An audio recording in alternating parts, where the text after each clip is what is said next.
वारा में इंतजामिया और म्यूनसिपल कमेटी की अदम तवज्जो की वजह से तहसील का इकलौता स्लॉटर हाउस मसाइल का गढ़ बन गया। जगह जगह पर फजले और गंदगी के ढेर लग गए। पानी की निकासी का इंतजाम न होने की वजह से ताफुन और गंदगी से कसाब अहलियाने मोहल्ला परेशान। वाना से नासिर अली की रिपोर्ट।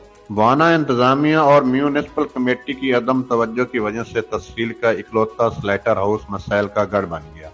जगह जगह पर फुजले और गंदगी के ढेर लग गए। पानी की निकासी का इंतजाम नहीं है। खौफन और गंदगी से कसाब और अहलियाने मोहल्ला परेशान है। सफाई दा टोटल कोई बंदा भी नहीं ख्याल करता, ना टाउन वाले, ना साडा कोई महकमा एसी वगैरह, ना डॉक्टर वगैरह, ना कोई भी।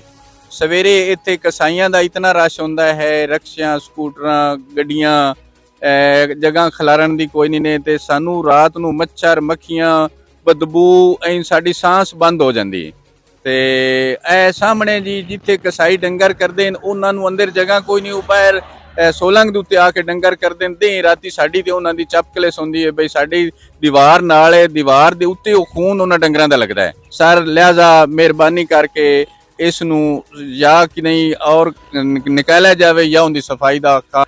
इस हवाले से शहरियों का कहना है कि स्लॉटर हाउस का फर्श भी टूट फूट चुका है। जगह जगह पर गंदगी के ढेर लगे हुए हैं। लिहाजा हम मुतालबा करते हैं इंतजामिया और डिप्टी कमिश्नर चिन्योट से स्लॉटर हाउस शहर से बाहर मुंतकिल करे या सफाई के इंतजाम करे।